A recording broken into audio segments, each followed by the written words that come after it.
Hello, hey everybody. I'm back with part two of the Wendy review, brought to you by Shirt of the Day. I brought the lemons, so y'all bring the tea. So, anyway, like I said on the previous videos a while back, a couple videos ago, however I upload them, I did part one of the Wendy review, and I didn't like it. It was kind of dry. So, I'm just gonna get into the parts that I missed, like the hot topics of it. So first of all, like I said, um, in my opinion, in order to understand the movie, you have to read the book, the first one, Wendy's Got the Heat. Because like I said, most of the scenes came straight from the book.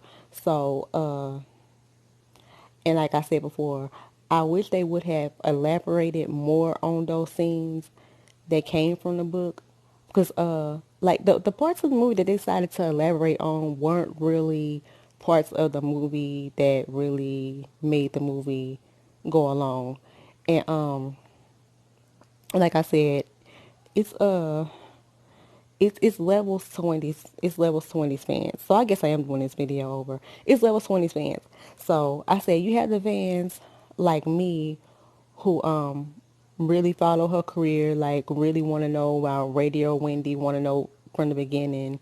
And then you have people who just watch the shows. Then you have the fans who just really can't stand her. Just really can't stand the bitch. Who really just hate everything about everything about her. And those are the people who just came to watch the movie to see, okay, was this bitch really a crackhead? That's the people who the movie's really made for. Instead of the people who like her as a radio personality, even though how fucked up she is. Excuse my mouth. But we want to come from the career part. So that's why I said this movie would have been done better just as a miniseries. Like she had the money to put into it. Now I'm not sure how this goes. I don't know if Lifetime, if they produce a movie and then it's pitched to Lifetime, or this the whole thing is produced by Lifetime. Then Wendy's executive. I don't know, like the legal schmeagle part of it. But this movie was due to be would been done better just as a miniseries, because you have like the early Wendy, like when she was a kid, that could have been like an hour. Because for me, the things that happened to her as a kid really played a part in and got you into why why Wendy was heavy on the drug use. Then you have the part to where she like the family part, like uh losing my train of thought, the family part. Then you had the her early career years. Then you had like when she was going from different radio stations. So I guess it was like mid career. Then you had her like the relationship part. Then you had the juicy part about her the drug use. Then you have like when she met Kevin, and then you have the whole scandal. So I think that could have been drawn out into a whole miniseries. And just to get to my favorite parts, I think my whole favorite part of the book was when Wendy was working on the radio, and they have something in radio terminology. Y'all tell me in the comments if I'm saying it wrong. It's called dead time, or dry time. I forgot what it's called, but it's just a point, dead air or something like that. And this is like when the radio just has no sound, which is like what it is, like dead air. And 5 seconds of dead air is bad. You could lose your job, lose your whole career. So this girl, child Wendy, decides she wants to go in the bathroom and take a hit. So this how much of a functional crackhead she was. She wasn't like one of the crackheads who be like sitting on the corner getting high in the crack house. She was a functional, glamorous crackhead. The ones who be like the doctors and lawyers who smoke crack, but they have a whole mansion. She was one of them. So anyway, child. So Wendy decides she has a song that she played in her lineup that was like 7 minutes. So that gave her enough time to run up to the bathroom, do her little hit or whatever, and get back to it like she was never gone. So, child, tonight Wendy decides she wants to be grown. She decides she wants to take a hit off the pipe. So when you do coke like that, like eventually it's gonna stop hitting you. And Wendy had that coin, so I know she was getting that good stuff. She wasn't getting stuff like, you know, like they just sat on the corner in the hood. She was getting that good stuff. Probably straight off the brick. I'm saying too much. I'm like, hold on, a little bit too much. But anyway, so back to the story. This is my favorite part. So Wendy child, she decides she wants to go up in there and take a hit. Took a hit too hard, went straight to the brain, and knocked her out, child. Knocked her out so hard that she had to hit her head on something in the bathroom and had to fell off. And to this day, she said, like years later, she went to that bathroom. That same part that she had knocked her head on was still broke off. So yes, so she don't know how long she was out of there for. So she came to and was like, oh shit. So she went down there back to the station or whatever. And child, the lines, every light on every phone was lit because she had been gone for like 10 minutes. I think the song probably ended in 7 minutes. Then she was probably gone for like 10, 15 minutes. So people calling her like, Wendy, like, there's some music, like, where are you? So she came up with the excuse like crackhead would on the spot. It was like, oh well, I had to go to the restroom. I'm the only one here because I think the shift she was doing was like a late night shift or something. So it was like the time where people don't really listen to the radio anyway. So so she played that off. So luckily, she got away scot free with that one. So the other funny that she was doing, now she had her deal or whatever. This how glamorous she was. Now she had it to with her dealer. She had to get her little fix so bad during the day that she had the dealer come through with. He would bring her McDonald's fries, but then he would slide the little pack in the fries. So just blind. See, this is how cokeheads and crackheads are. They always think they smarter than the average man. This is why I can't stand a cokehead and a crackhead because they so fucking sneaky and they will do something right in front of your face, and just think that. I mean, whether or not you was holding it together as far as not looking high or whatever, or me not getting actually caught in the act, a crackhead is a crackhead. I'm sorry. And on some of these old vintage interviews of Wendy I be watching, she be talking so fast, and she just had it like just be going. Like she done on like 1,000 Red Bulls. I'm like, I know a cokehead when I see one. I would have been like, man, this girl is on something. But y'all, yes. So her deal or whatever, he would come and he'll put the powder pack in the fries, just as blind as they, and then she would go to the restroom and then come back. So me being the nosy, rosy, big mouth that I am, I'm like, Wendy, I would have called, especially if I ain't like her, I would have called her out and like, Wendy, why you never eat the fries? I mean, that's the good salt. That's the salt that make you addicted to the fries. So I'm like,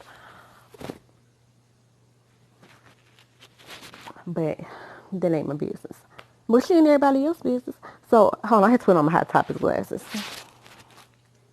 because I can't see. Um. So yes. So what made me really mad? Wait, let me rewind. Let me see where I'm at on time. So she when she tried to be sneaky, like she didn't want to like not like touch on her drug use, but she wanted just like speak on it real quick and just go on to the next thing. Show her like a little couple of scenes of her like getting high and then move on to the next thing. So say, okay, well I talked about it, moving on. But the thing that did it for me was how you was just so hard, how you say the word gung ho, whatever I'm saying it wrong, on Whitney when you basically doing the same thing. She probably thinking like, well shit, if Wendy, a whole multi record selling artist, and ain't nobody on to her, then shoot, I could do it too. But the way how you just kept on getting at Wendy, when you know you're doing the same thing, like what if somebody would out you just because you wasn't outed yet? You any day somebody could out you because Wendy was getting sloppy with this shit. Okay, y'all had to read this book. She was getting to the point to where she wasn't taking baths. Like she would find her outfit she could wear to work. This is in the book. She would find an outfit that she could wear over and over because she would get so high that she couldn't get out of her clothes. Like she'd have on the same clothes for the whole weekend. Wasn't washing her hair, not doing her makeup. So I know she's looking like a hot greasy mess going to work. And then it was getting to the point to where she was starting to get known in the streets. And not known in the streets like that, but she was starting to be people starting to recognize her in public. So my saying is like you have to keep your look together. Um Especially when people starting to know you. Especially if you just branding yourself. Like you have to look a certain way. But anyway, people starting to know her. But so you was out here looking like that.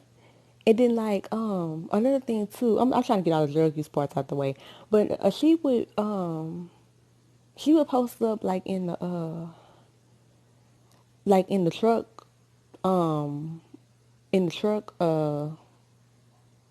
what you call it where the 18 wheelers pull up to park for the night. She would pull up in those the truck stops. Oh Lord. And she would put those little things you put in your window for like it's hot, like to shield your window, somebody can't see in there. So she would put those up in there and just be up in there just on the whole crack binge.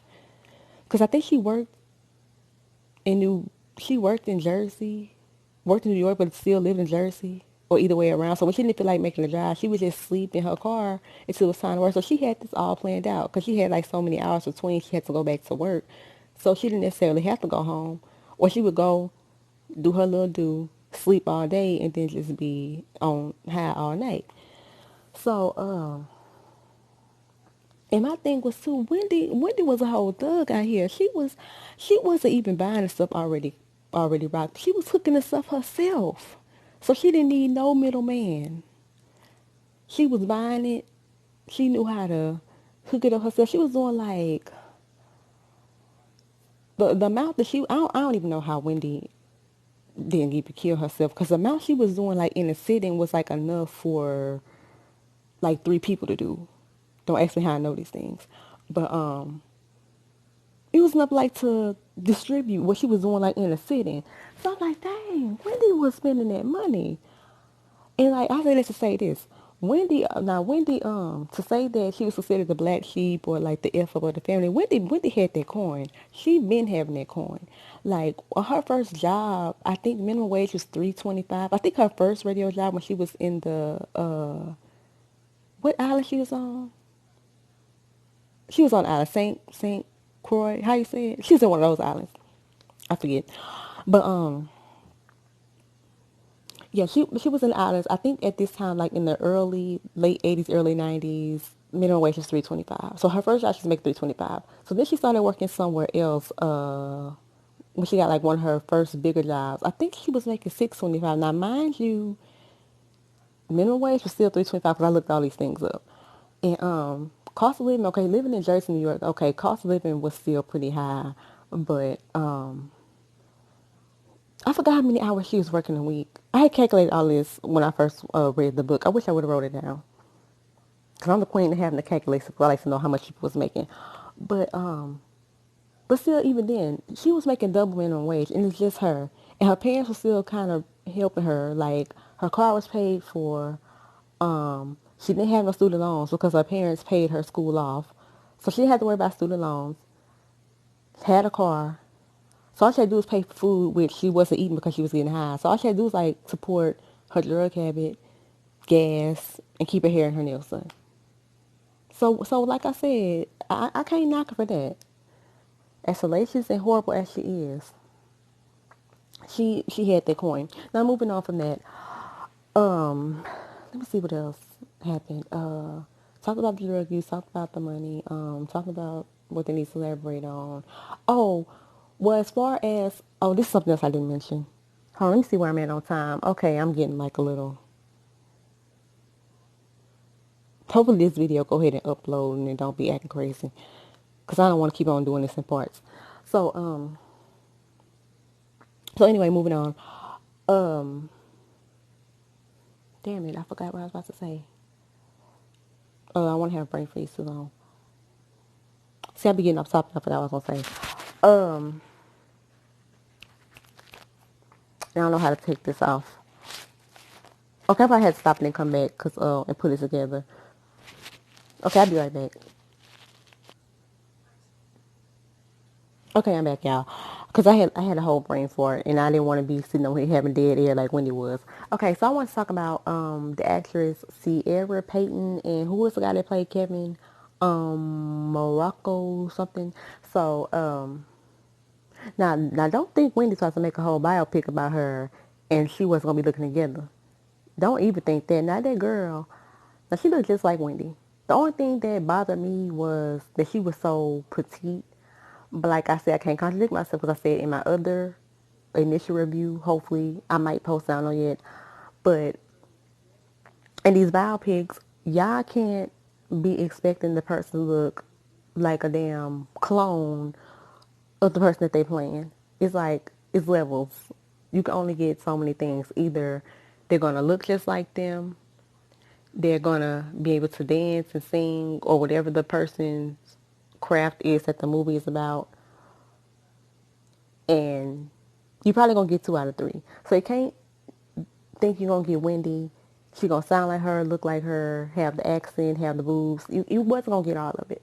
So she did the best that she could to get the accent down. And I know for me, just being the movie buff that I am, like I'm really kind of a hole about things being like kind of exact. So I don't want to sound like a hypocrite, but I know at the end of the day that it's still a movie, and anybody can look like anybody with the right makeup artist with enough LA girl and concealer. You can look like anybody.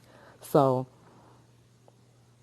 as long as the acting is at least like a 7 or 8 out of 10, and they look somewhat like the person, that's enough for me because it's a movie. You have to use your imagination and say, okay, this person is not really Wendy, but she's telling the story of Wendy or whoever the movie is about. I'll just use Wendy for an example because that's who we're doing a review about. So, like I said, I don't know how they could have made her bigger if they could have like styled her and like added something in her arms to make her look a little bit bigger. But back then you have to remember Wendy was small. Wendy wasn't always the size she was. I mean, I take that back. She was bigger when she was younger, but um, when she probably went through her drug binge, she probably was a lot smaller. But like I said, to get to the accents, you know that people from the East Coast, Jersey, New York, like the accent is everything. So even for me being from the South, the accent was critical to me for the movie. It's just like if anybody's gonna play somebody from the South, I hate like they give people from the South these generic Southern accents. Just like y'all remember how Lyric was on Jason's Lyric. She's supposed to be from Houston, but she sounded like she was from the backwoods of Tennessee or something. I'm like, we don't talk like that. Like they need to have a dialect coach because they give all people from the South the same like really parody Saturday Night Live type accent that really gets on my nerves. But it's kind of hard to pull off a New York accent. Kinda, I guess, depending where you from. Like I already talk bad as this, so I can't. People always think I have an accent, but I can't. I ain't gonna be able to do it. But yeah. Like I said,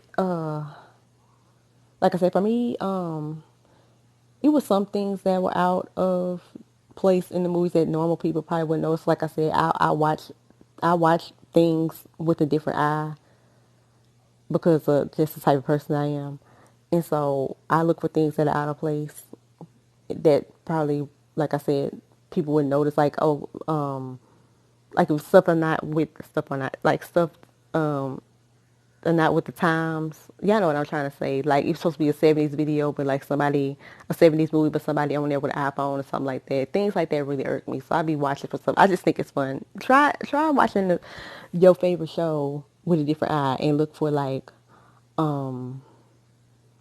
buttons being unfastened and Wigs not being all right, lipstick being smudged. I look for things like that because like I said, with the industry that I am, I just have an eye for these types of things. Like I'm going on a rant, I'm getting off topic, but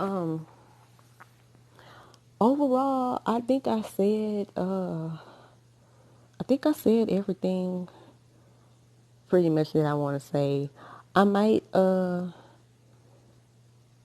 the other the other voiceover that I did for the review, I might just add that like it's a blooper or extras reel just because I did it. If you want to watch it or listen to it,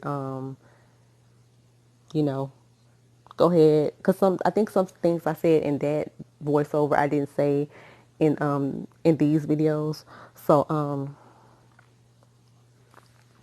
so yeah, y'all go ahead and check that out. I need to take a little break because whether y'all know it or not, um, talking does make you tired and it does take your energy. So I need to go get a snack, like Wendy said, to come on back. And my throat is starting to uh, bother me because I mind you, I made like 5 videos back to back. Five, probably like 10, 15 minute videos. So I'm ranting. But let me get off of here. And thank y'all for watching. Please watch. Thank you.